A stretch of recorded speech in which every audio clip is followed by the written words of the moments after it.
Bismillahirrahmanirrahim. Assalamualaikum warahmatullahi wabarakatuh. Perkenalkan, nama saya Amrina Yusra, NIM 2005-125172, Program Studi Pendidikan Fisika kelas 2A.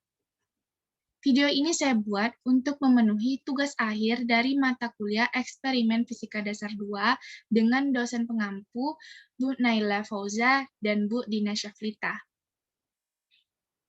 Baiklah, judul video yang ingin saya ambil yaitu rangkaian listrik. Berikut akan saya mulai share screen-nya.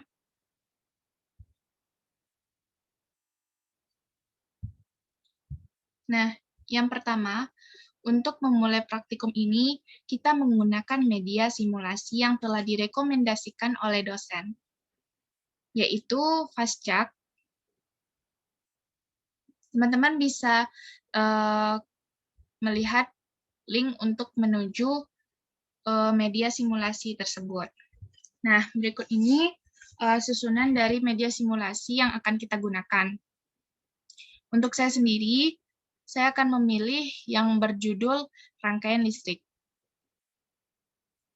Teman-teman bisa melihat sendiri dari banyaknya judul yang tersedia dari media simulasi ini.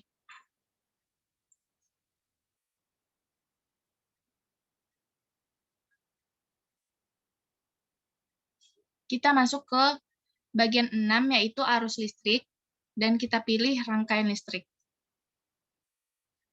Nah, teman-teman bisa klik langsung untuk video, untuk pilihan rangkaian listrik.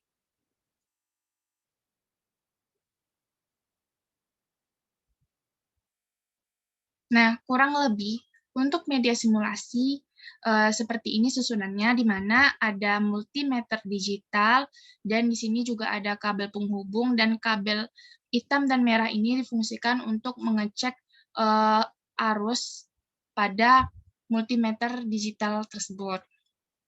Nah, sebelumnya saya akan menjelaskan mengenai materi yang akan kita bahas pada video kali ini, yaitu mengenai rangkaian listrik. Jadi, rangkaian listrik adalah suatu kumpulan elemen atau komponen listrik yang saling dihubungkan dengan cara-cara tertentu dan paling sedikit mempunyai satu lintasan tertutup. Nah, untuk rangkaian listrik dapat diartikan sebagai jalur atau lintasan yang dialiri elektron dari sumber voltase atau muatan listrik. Sebuah elektron dapat mengalir dari material penghantar arus listrik yang disebut dengan konduktor, sehingga kabel yang digunakan pada rangkaian listrik untuk mentransfer arus listrik terbuat dari bahan tembaga.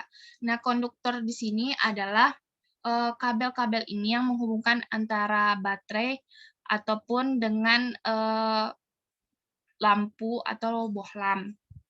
Nah, seperti itu untuk kabel penghubung.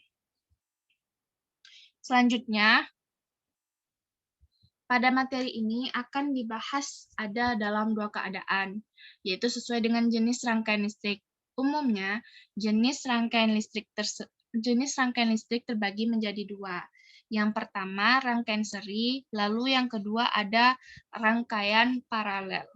Maaf, ini ada sedikit ketipuan, seharusnya ini adalah rangkaian paralel.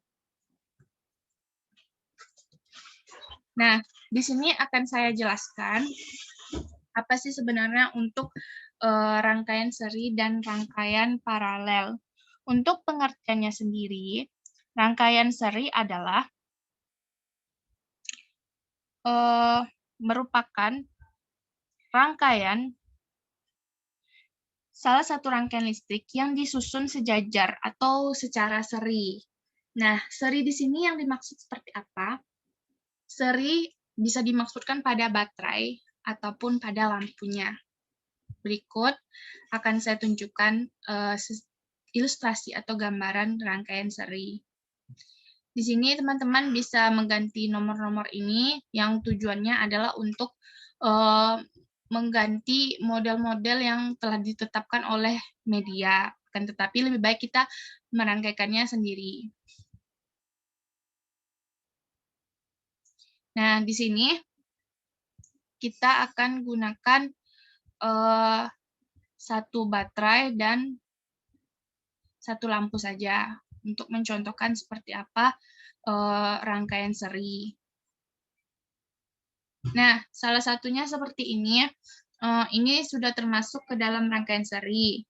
Untuk lebih jelasnya bisa saya contohkan lagi dengan menambahkan lampu agar bisa terbentuk rangkaian seri atau rangkaian sejajar.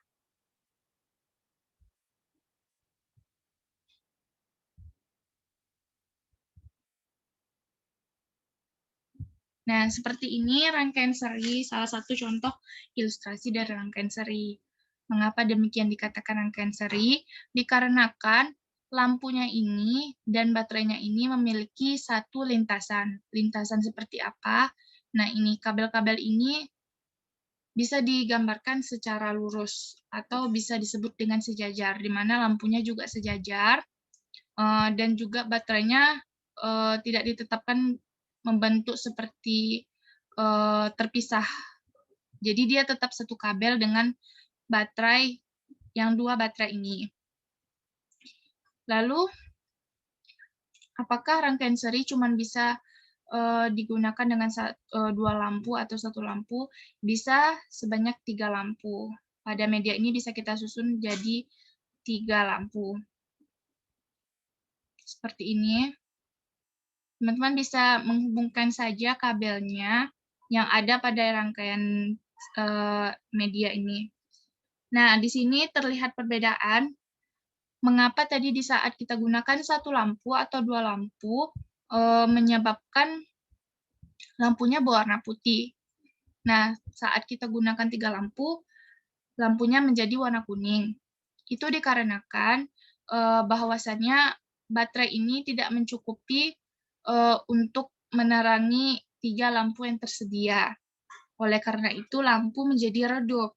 Jadi, untuk terang itu bisa kita tandai dengan warna lampu menjadi putih atau terang. Kalau misalnya menjadi warna kuning, itu berarti lampunya redup. Nah, di sini kita bisa melakukan satu praktikum, di mana praktikum kita ini kita acukan pada dua rangkaian ini, yaitu rangkaian seri dan rangkaian paralel. Oke, lanjut kita masuk ke rangkaian paralel. Untuk rangkaian paralel adalah salah satu rangkaian listrik yang disusun secara berderet atau paralel. Jadi rangkaian paralel ini kebalikan dari rangkaian seri, di mana kalau rangkaian seri itu dia terhubung dengan satu aliran atau satu lintasan. Maka kita bisa ilustrasikan seperti apa rangkaian paralel.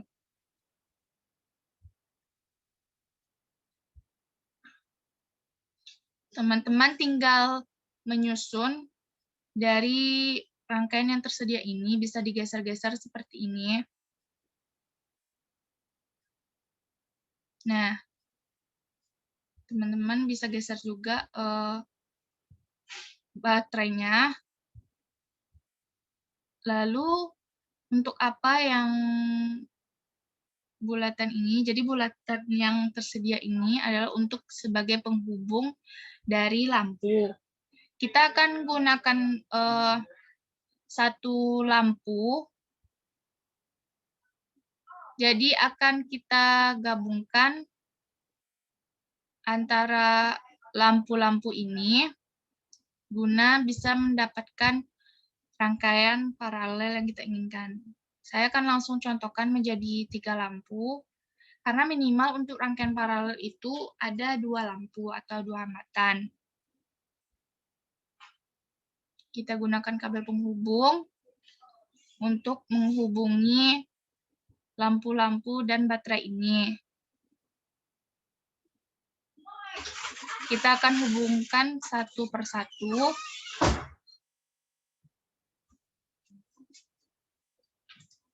Seperti ini. Dan kita hubungkan dengan baterai. Nah, seperti ini. Ini sudah termasuk ke dalam rangkaian paralel, di mana rangkaian ini tidak terhubung langsung dengan baterai. dia harus ada perantaranya dulu, baru bisa dihubungkan dengan baterai. Nah, perantaranya itu kabel yang berbentuk ini, yang bisa disatukan dengan banyak kabel. Baru dia terhubung dengan baterai. Tidak langsung dihubungkan dengan lampu. Seperti itu contoh dari rangkaian paralel. Nah, untuk praktikum kali ini, seperti yang sudah saya sebutkan, kita beracuan pada dua rangkaian ini, yaitu rangkaian seri dan rangkaian paralel. Karena tujuan dari melakukan praktikum ini adalah mengukur arus dan tegangan pada rangkaian seri dan rangkaian paralel. Kita sudah mengerti yang namanya rangkaian seri dan rangkaian paralel. Untuk selanjutnya, hal yang perlu dilakukan dalam praktikum ini adalah menggunakan variabel-variabel untuk mendapatkan data hasil dari praktikum. Seperti yang sudah saya susun ini, data hasil untuk rangkaian seri dan rangkaian paralel. Pada rangkaian seri, kita gunakan variabel bebasnya itu adalah jumlah lampu. Dan variabel tetapnya itu adalah jumlah baterai. Jadi jumlah baterai untuk keadaan pertama itu 1 baterai. Untuk keadaan 2 itu kita gunakan 2 baterai. Nah, untuk rangkaian paralel, kita gunakan jumlah baterai sebagai variabel tetap juga, dan untuk variabel bebasnya kita gunakan jumlah lampu. Teman-teman bisa gunakan satu keadaan saja dengan menggunakan jumlah baterainya itu 1, dan jumlah lampunya itu bisa 3 buah. Jadi variabel bebasnya ditentukan dengan jumlah lampu tersebut. Bisa dianggap keadaan 1, 2, 3. Atau bisa juga menggunakan jumlah baterai 2, akan tetapi pada jumlah baterai 2, kita tidak bisa menggunakan satu lampu dengan baterai 2, karena akan mengakibatkan error pada media simulasi. Jadi dianjurkan untuk menggunakan satu baterai saja dengan jumlah lampu sebanyak 3. Begitu juga untuk rangkaian paralel, teman-teman bisa gunakan jumlah baterainya 1 ataupun 2. Di sini jumlah lampu 1, jumlah baterai 1. Tegangan bisa kita tentukan dengan multimeter digital. Jadi untuk data hasil yang kita dapatkan dari praktikum ini atau media simulasi itu yang pertama ada tegangan dan kuat arus. Dikarenakan kita menggunakan multimeter digital untuk penentuan nilainya. Yang pertama itu ada tegangan. Bagaimana untuk mengukur tegangan? Ini berlaku untuk rangkaian seri dan rangkaian paralel. Teman-teman bisa membuka media simulasinya lagi dan menyusun bagian-bagian atau bagan-bagan dari praktikum ini. Kita susun kembali, maaf, kita gunakan saja untuk rangkaian paralel dulu. Jadi untuk mengukur tegangan tadi, kita bisa menggunakan multimeter digital. Yang pertama, kita ukur tegangan.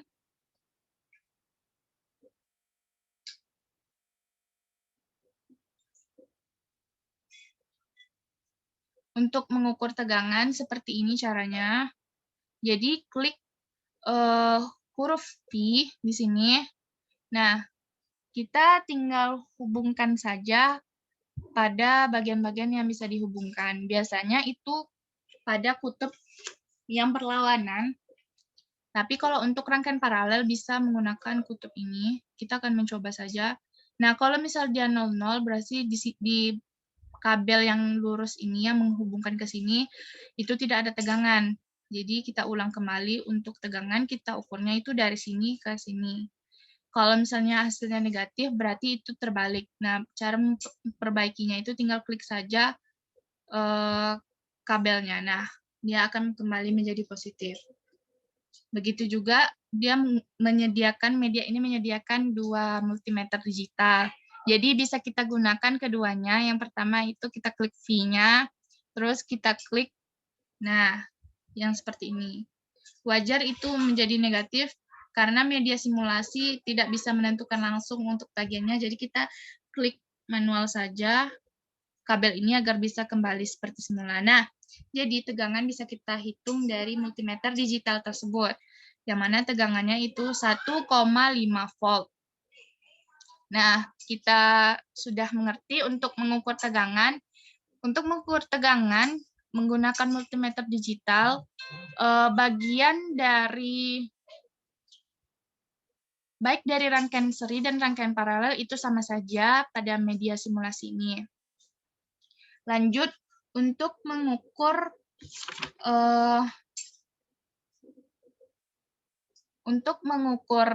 kuat arus, kita akan menggunakan kembali multimeter digital. Mohon maaf sebelumnya ini.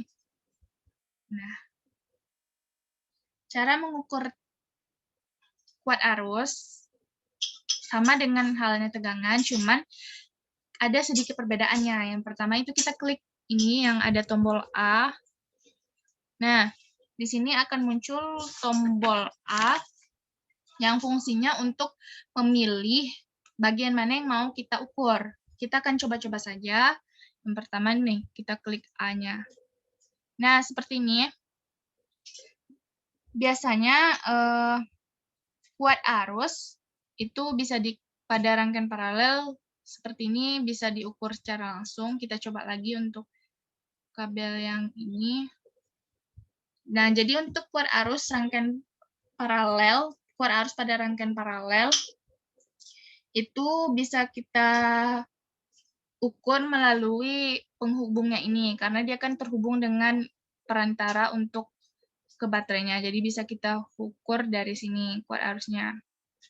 Kuat arus yang ada pada multimeter digital ini 200 mA bisa diubah menuju ampere ya, teman-teman. Jadi tinggal dibagi 1000, 1/1000. Nah, untuk rangkaian seri, kita tinggal hapus saja penghubung-penghubung ini. Jadi seperti itu penggunaan media simulasi pada percobaan ini.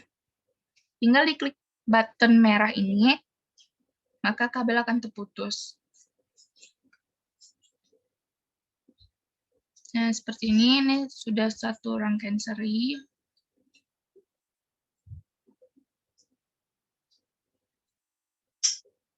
Nah, untuk mengukur kuat arusnya,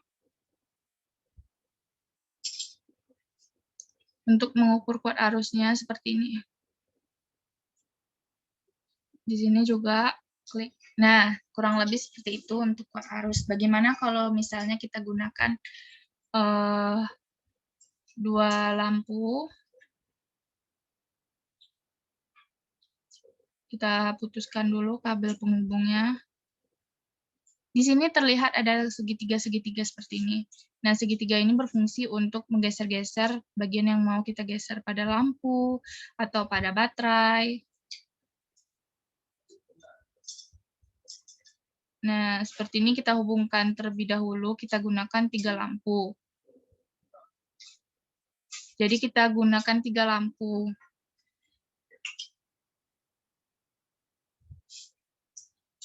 Kita akan menggunakan baterai pada lampu.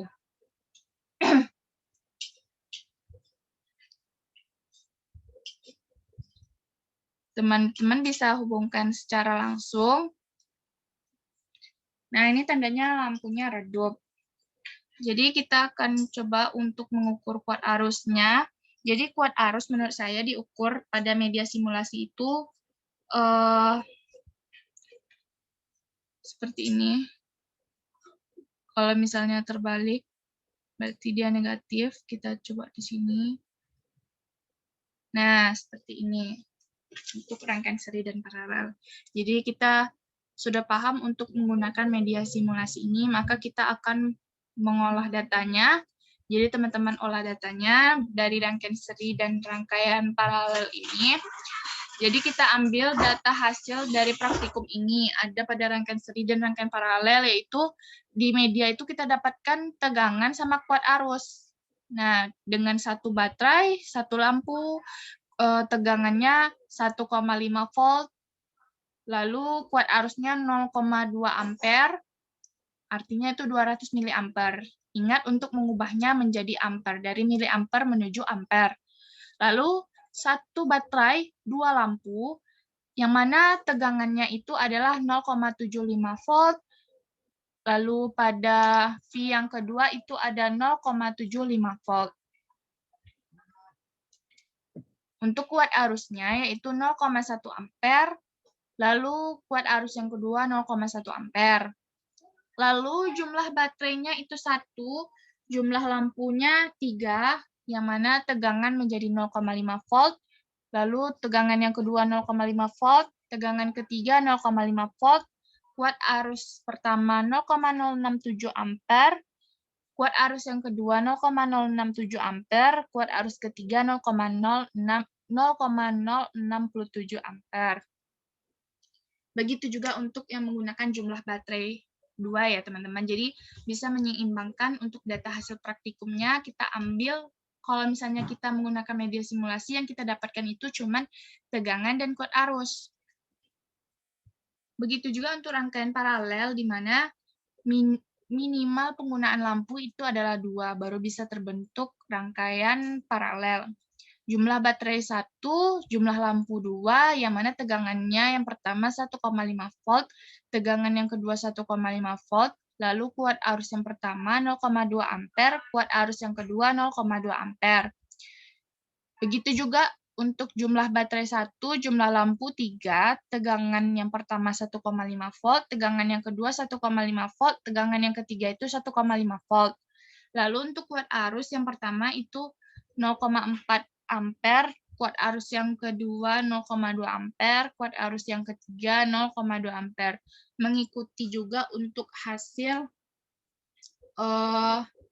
yang jumlah baterainya 2.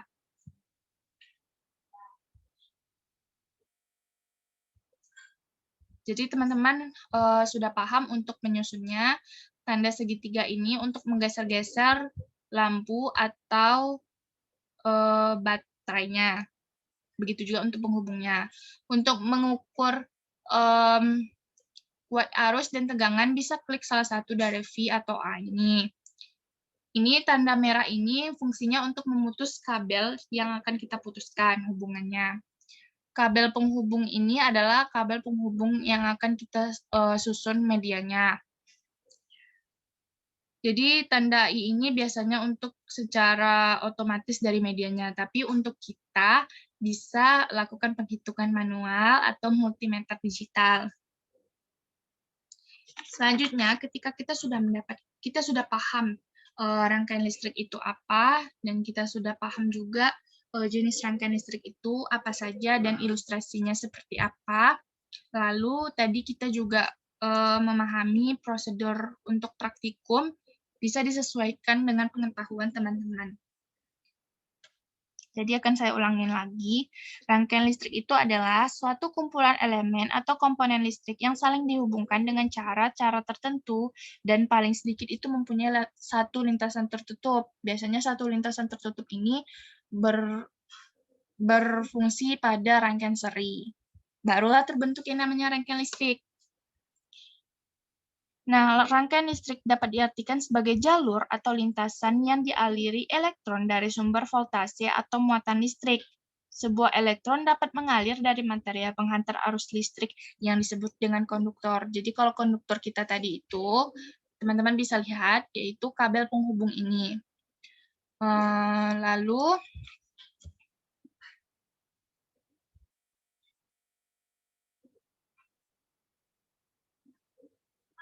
jadi rangkaian listrik itu dapat dialiri oleh listrik jika adanya sumber tegangan untuk membuat arus listrik, adanya beban listrik yang dapat disuplai sumber tegangan. Yang ketiga itu merupakan rangkaian tertutup. Ini berlaku juga untuk rangkaian seri dan rangkaian paralel. Salah satunya itu pada rangkaian seri. Rangkaian seri ini jika kita buka alirannya otomatis lampu tidak akan menyala. Nah, di situ tidak akan ada namanya rangkaian listrik. Selanjutnya, setelah kita mendapatkan yang namanya data hasil praktikum, kita akan olah data hasil praktikum ini dengan sambil saya jelaskan rumus-rumus yang berlaku. Jadi pada rangkaian listrik itu, kita bisa gunakan salah satu hukum, yaitu hukum Ohm. Jadi hukum Ohm itu berbunyi, besar arus listrik atau yang dilambangkan dengan I, yang mengalir melalui sebuah penghantar akan berbanding lurus dengan tegangan atau beda potensialnya atau V yang diterapkan kepadanya dengan berbanding terbalik dengan hambatannya atau R. Jadi hukum Ohm ini umum sekali digunakan pada rangkaian listrik. Nah, kita dapat rumuskan dari hukum Ohm tersebut, yaitu V sama dengan I kali R atau VIR. Bisa kita singkat dengan sebutan namanya itu VIR. Atau jika kita membutuhkan untuk mencari hambatan, itu kita gunakan rumus R sama dengan V berbanding I, yang mana V itu tegangan. Satuannya itu volt atau voltase, I adalah kuat arus atau ampere, R itu adalah hambatan atau ohm.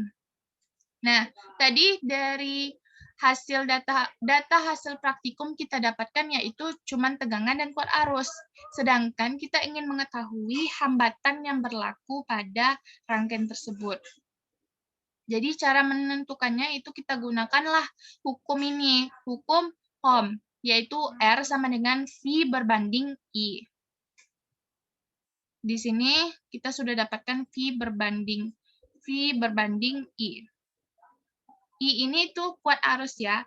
Jadi yang di dalam kurung ini adalah satuannya. Tapi untuk lambangnya itu I. Jadi caranya 1,5 dibagi dengan 0,2. Begitu juga 0,75 dibagi dengan 0,1. Begitu seterusnya kita bagi satu per satu. Maka nanti kita akan dapatkan yang namanya hambatan. Nah, saya akan membuka tabel Excel. Di sini saya akan menyusun tabel-tabelnya. Nah, seperti ini. Sudah mendapatkan yang namanya hambatan. Hambatan ini kita dapatkan dari rumus Ohm tadi, yaitu 1,5 dibagi 0,2, maka akan kita dapatkan hambatannya itu 7,5 ohm. Satunya ohm, yang lambangnya itu seperti U, tapi ada garisnya itu, tapi dibalikan lagi. Nah, seperti itu lambang hambatan.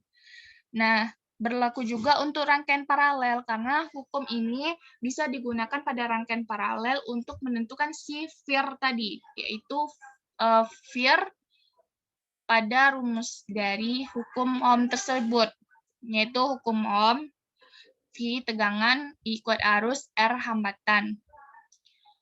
Nah, setelah kita dapatkan data hasil praktikum yang sudah lengkap, maka seperti ini hasilnya. Nah, untuk V total, I total, R total itu ada syarat khusus dari rangkaian seri dan rangkaian paralel. Akan saya jelaskan. Yang pertama pada rangkaian seri. Jadi pada rangkaian seri itu ada rumus-rumus khususnya untuk total, karena inilah menjadi bahan untuk penyampaian pada rangkaian listrik tersebut. Teman-teman bisa lihat, yang pertama itu I total. I total itu sama dengan I1, sama dengan I2, sama dengan IN, atau seterusnya. Mengapa demikian? Jadi, arus listrik yang melewati hambatan 1 pada rangkaian seri, nilainya akan sama besar dengan arus yang melewati hambatan 2, 3, dan seterusnya. Maka akan disusun yang rumusan rangkaian seri itu, I total sama dengan I1, sama dengan I2, sama dengan I3. Teman-teman bisa lihat pada rumus Excel yang telah saya susun ini pada I total, yaitu 0,2, di sini 0,1 karena kuat arusnya yang pertama itu 0,2, lalu yang kedua ini 0,1, 0,1. Jadi I total itu kan pada rangkaian seri I1 sama dengan I2 sama dengan I3 dan I seterusnya. Jadi I totalnya itu sama untuk keseluruhannya pada satu lintasan. Seperti itu pada rangkaian seri. Lalu untuk V total. Jadi, bukan berarti I total akan menyamakan rumusan yang lain. Akan tetapi, Tegangan yang mengalir di hambatan 1 pada rangkaian seri tidak sama dengan hambatan 2, 3, dan seterusnya. Tetapi, apabila seluruh tegangan yang ada di hambatan pada rangkaian itu dijumlahkan, hasilnya akan sama dengan tegangan yang ada di sumber. Maka, V total sama dengan V1 ditambah V2 ditambah V3 dan seterusnya. Nah, seperti ini pada tabel Excel yang telah saya susun. Teman-teman bisa lihat pada tabel tegangan atau V1, V2, V3. Jadi, kita contohkan pada jumlah lampu 3, jumlah baterai 1. Jadi, tegangan yang pertama itu ada 0,5 volt. Tegangan yang kedua 0,5 volt. Tegangan yang ketiga 0,5 volt. Maka V totalnya itu kita tambahkan V1, V2, V3. Yang totalnya itu adalah 1,5 volt. Jadi V totalnya 1,5, bukan berarti 0,5 ini. Karena pada rangkaian seri, itu kan lintasannya 1, tidak terbagi-bagi gitu. Jadi makanya tegangannya itu dirumuskan menjadi V1 ditambah V2 ditambah V3, yang akan merumuskan V total. Nah, sampai situ kita sudah mendapatkan pemahaman untuk I total dan V total. Dan untuk hambatan total pada rangkaian seri merupakan total dari setiap hambatan yang ada. Maka R total itu adalah R1, R2, R1 ditambah R2, R2 ditambah R3, dan seterusnya. Pada tabel ini, kita contohkan pada jumlah lampu 3, jumlah baterai 1. Yang mana hambatannya sudah kita dapatkan. Yang pertama, hambatan 1 7,5 ohm, hambatan kedua 7,5 ohm, hambatan ketiga 7,5 ohm. Jadi kita tambahkanlah hambatan 1, hambatan 2, dan hambatan 3 ini yang menghasilkan total hambatan 22,5. Begitu juga untuk yang jumlah lampunya 1. Maksudnya itu jumlah lampunya 2. Jadi kita tambahkan hambatannya tersebut antara hambatan 1, hambatan 2, dan hambatan 3-nya. Nah, seperti yang di PowerPoint ini adalah rumus yang berlaku pada rangkaian seri, atau bisa disebut hak milik pada rangkaian seri. Kita lanjutkan pada rangkaian paralel. Jadi rangkaian paralel ini tidak sama rumusannya dengan rangkaian seri. Contohnya pada I total. I totalnya ini kita rumuskan dengan I1 ditambah I2 ditambah dengan I3. Nah, rangkaian paralel itu kan adalah rangkaian listrik yang hambatannya disusun secara bertingkat atau bercabang. Karena terdapat percabangan, kuat arus listrik yang diterima oleh hambatan 1, hambatan 2, hambatan 3, hambatan ini kita anggap dari lampunya tersebut. Dan seterusnya tidak akan sama. Hal ini menyebabkan kuat arus sumber energinya akan sama dengan jumlah dari seluruh kuat arus semua hambatan. Nah, makanya tadi akan saya jelaskan kejadian ini tuh menggunakan hukum Kirchhoff 1. Hukum Kirchhoff 1 mengatakan kuat arus total yang masuk melalui titik percabangan dalam suatu rangkaian listrik sama dengan kuat arus total yang keluar dari titik percabangan. Oleh karena itu, pada rangkaian paralel, I totalnya itu sama dengan I1 ditambah I2 ditambah I3 dan seterusnya. Teman-teman bisa lihat pada tabel. Jadi teman-teman harus bisa memahami data hasil yang teman-teman ambil. Jadi pada kuat arus, rumusan pada I totalnya, I total ini, kita lihat I1 0,4, I2 0,2, I3 0,2. Ini menggunakan jumlah lampu 3, jumlah baterai 1. Jadi I totalnya itu teman-teman tambahkan aja dari I1, I2, dan I3-nya. Maka kita dapatkan 0,8. Begitu juga untuk yang menggunakan jumlah lampu 2, jumlah baterai 1. Di mana kita tambahkan I1-nya, ditambahkan I2-nya akan mendapatkan I totalnya sebesar 0,4 ampere. Lalu untuk rumus yang kedua yaitu V total. V total pada rangkaian paralel itu V1 sama dengan V2 sama dengan V3. Tegangan yang ada pada hambatan 1, 2, 3, dan seterusnya akan bernilai sama besar pada rangkaian paralel. Makanya dirumuskan V totalnya itu V1, V2, V3. Ingat, rangkaian paralel ini kenapa disebut rangkaian paralel? Karena dia memiliki percabangan. Nah, jadi V totalnya seperti ini. Teman-teman bisa lihat data hasil praktikumnya. Di sini data hasil praktikum pada tegangan. Jadi yang jumlah baterai 1, jumlah lampu 2, tegangan yang pertama 1,5 volt, tegangan yang kedua 1,5 volt. Jadi V totalnya 1,5 karena V1 sama dengan V2 sama dengan V3. Berbeda dengan rangkaian seri tadi, dia ditambah. Kalau misalnya di rangkaian paralel itu sama semuanya untuk tegangannya. Begitu juga dengan jumlah lampu 3, jumlah baterai 1, tegangan yang pertama 1,5 volt, tegangan yang kedua 1,5 volt, tegangan yang ketiga itu 1,5 volt. Nah, jadi V totalnya adalah 1,5 volt. Jadi dia sama semuanya untuk pembagiannya. Lanjut kita ke rumus yang ketiga, yaitu sesuai dengan hukum Ohm yang berlaku, maka total hambatan resistor pada rangkaian paralel merupakan jumlah dari kebalikan hambatan tiap-tiap komponen. Jadi ini kita masih berkaitan dengan hukum Ohm tadi, teman-teman masih bisa membacanya. Besar arus listrik I yang mengalir melalui sebuah penghantar akan berbanding lurus dengan tegangannya atau beda potensialnya yang diterapkan kepadanya dengan berbanding terbalik dengan hambatannya. Jadi si hambatan ini dia berbanding terbalik pada rangkaian paralel. Kenapa demikian? Karena pada rangkaian paralel,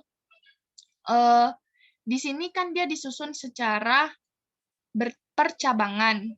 Jadi teman-teman tetap ingat, rangkaian paralel itu disusun dengan percabangan. Oleh karena itu, kita dapatkanlah rumusnya 1 per R total sama dengan 1 per R1 ditambah 1 per R2 ditambah 1 per R3 dan seterusnya. Penggunaan rumus ini jangan dilupakan untuk 1 per R totalnya sama dengan 1 per R1 ditambah 1 per R2 dan seterusnya. Jadi tinggal teman-teman masukin aja rumusnya 1 per R sama dengan 1 per R1, teman-teman bisa cek R1-nya 1 per 3,75 ditambah 1 per 7,5. Jadi tambahkan dulu yang ada angkanya, habis itu nanti akan dibalikkan dengan R totalnya. Maka dapatlah R totalnya itu 1,875.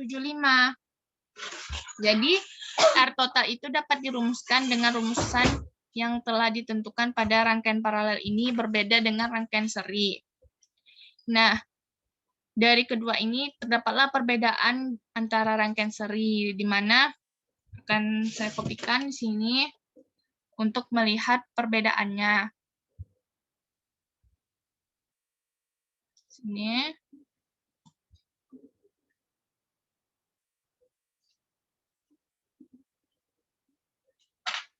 Nah,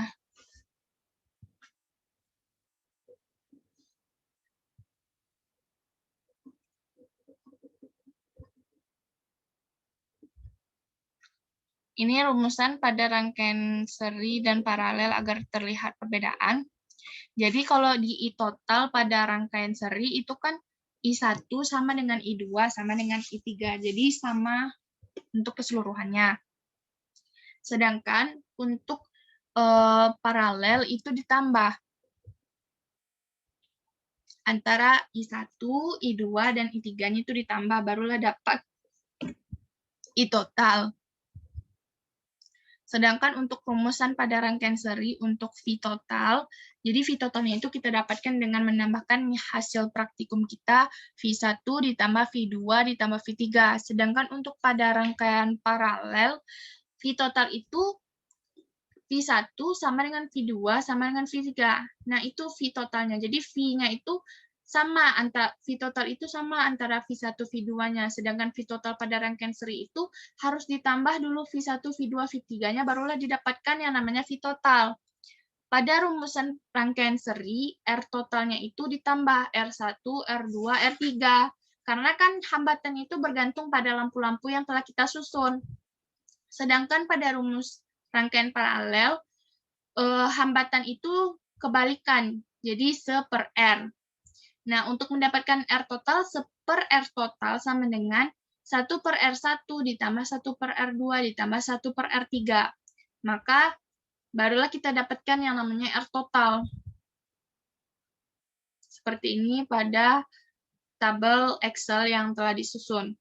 Jadi, teman-teman harus paham, V total, I total, R total antara rangkaian seri dan rangkaian paralel itu berbeda. Perbedaan itu bisa didapatkan dari rangkaian seri itu satu lintasan.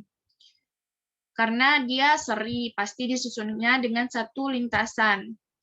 Sedangkan untuk rangkaian paralel itu menggunakan percabangan.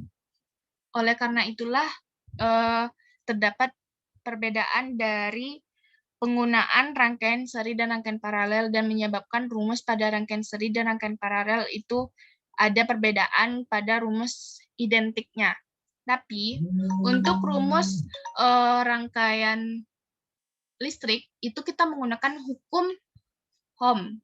Hukum Ohm tadi yang telah kita bahas, yaitu besar arus listrik yang mengalir melalui sebuah pengantar akan berbanding lurus dengan tegangan atau beda potensialnya yang diterapkan kepadanya dengan berbanding terbalik dengan hambatannya.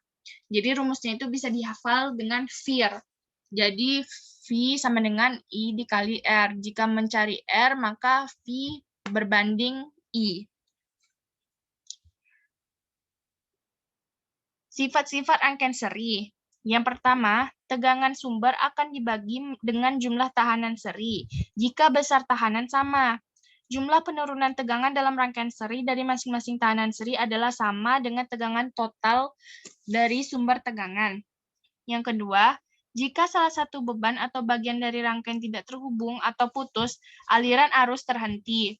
Yang ketiga, arus yang mengalir pada masing-masing beban itu adalah sama, yaitu pada kuat arusnya, yaitu I total. 4. Banyaknya beban listrik yang dihubungkan dalam rangkaian seri, tahanan total, rangkaian menyebabkan naiknya penurunan arus yang mengalir dalam rangkaian. Arus yang mengalir tergantung pada jumlah besar tahanan beban dalam rangkaian. Untuk rangkaian paralel sendiri memiliki sifat. Yang pertama, sebagian besar tahanan dirangkai dalam rangkaian paralel, tahanan total rangkaian mengecil, oleh karena itu total lebih besar. Tahanan total dari rangkaian paralel adalah lebih kecil dari tahanan yang terkecil dalam rangkaiannya. Yang kedua, jika terjadi salah satu cabang tahanan paralel terputus, arus akan terputus hanya pada rangkaian tahanan tersebut. Rangkaian cabang yang lain tetap bekerja tanpa terganggu oleh rangkaian cabang yang terputus tersebut. Yang ketiga, masing-masing cabang dalam rangkaian paralel adalah rangkaian individu. Arus masing-masing cabang adalah tergantung besar tahanan cabang. Yang keempat, tegangan pada masing-masing beban listrik sama dengan tegangan sumber. Tegangannya itu yang dimaksud pada rangkaian paralel. Teman-teman bisa lihat V total ini, jadi tegangannya itu sama dengan tegangan total dan tegangan yang telah dibagi-baginya. Jadi perbedaan rangkaian seri dan rangkaian paralel itu umumnya untuk kehidupan sehari-hari kita menggunakan rangkaian paralel. Dikarenakan untuk rangkaian paralel ini jika ada aliran yang terputus, maka aliran lain tidak terpengaruh oleh aliran yang terputus tersebut. Sedangkan untuk rangkaian seri, itu dia kan hanya memiliki satu lintasan. Jadi kalau kita putuskan pada lintasan yang tersambung tersebut, maka aliran yang lain akan terputus juga. Oleh karena itu, di kehidupan sehari-hari digunakan yang namanya rangkaian paralel. Memang kelemahan dari rangkaian paralel ini adalah menggunakan banyak kabel, atau kabel penghubung ataupun konduktor. Sedangkan pada rangkaian seri itu kan hanya memiliki satu lintasan, jadi tidak terlalu membutuhkan kabel atau konduktor yang terlalu banyak. Akan tetapi kelemahannya jika satu aliran terputus, maka aliran lain pun ikut terputus. Jadi cara membuat rangkaian paralel memang lebih rumit daripada rangkaian seri, seperti yang kita contohkan pada media simulasi, di mana kita tidak bisa menghubungkan secara langsung hambatan atau bola-bola tersebut kepada baterai. Jadi kita harus ada perantaranya dulu baru bisa terhubung. Nah, dari praktikum ini, kita sudah dapatkan rumus identitas antara rangkaian paralel dan rangkaian seri, dan terdapat perbedaan juga. Dan kita sudah mengetahui hukum yang berlaku pada rangkaian listrik itu apa saja, dan hukum yang berlaku untuk pada rangkaian paralel. Jadi teman-teman bisa ingat, pada rangkaian listrik itu ada 3 yang berlaku, yaitu sesuai dengan rumus hukum Ohm. Yang pertama, tegangan. Jadi tegangan itu adalah jumlah energi yang dibutuhkan untuk memindahkan unit muatan listrik dari satu tempat ke tempat yang lain. Mohon maaf, ini ada agak kurang sedikit soalnya. Sedangkan kuat arus adalah jumlah muatan listrik yang melalui penampang suatu penghantar setiap satuan waktu. Untuk hambatan adalah perbandingan antara beda potensial dengan kuat arus yang mengalir dalam penghantar. Jadi tiga kata kunci ini merupakan kata kunci khusus untuk rangkaian listrik. Nah, jadi untuk rangkaian listrik kita gunakan variabel bebasnya tadi adalah lampu. Lampunya itu maksimal 3 pada rangkaian seri dan rangkaian paralel. Minimalnya pada rangkaian paralel itu hanya 2 paling sedikit. Sedangkan untuk rangkaian seri, minimalnya itu 1 lampu untuk menciptakan rangkaian seri. Jadi pada data hasil praktikum, untuk di media kita hanya mendapatkan tegangan dan kuat arus, yaitu berasal dari multimeter digital tersebut. Jadi setelah kita susun rangkaiannya, baru kita cek pada multimeter digital mengenai tegangannya dan kuat arusnya. Setelah kita dapatkan data tersebut, barulah kita olah untuk mendapatkan hambatannya. Lalu baru kita simpulkan V total, I total, R total pada rangkaian seri dan rangkaian paralel. Dan setelah kita simpulkan, barulah kita dapatkan perbedaan antara rangkaian seri dan rangkaian paralel tersebut. Baiklah, sekian yang dapat saya sampaikan. Apabila ada kesalahan atau kekurangan pada materi yang saya sampaikan, saya mohon maaf. Saya akhiri. Terima kasih kepada teman-teman dan Ibu Naila dan Ibu Fauza yang telah membantu Ibu Naila dan Bu Dina untuk membantu praktikum ini dengan materi-materi atau konsep-konsep yang telah disimpulkan pada kelas yang telah lalu. Saya akhiri. Wabillahi taufiq wal hidayah. Wassalamualaikum warahmatullahi wabarakatuh.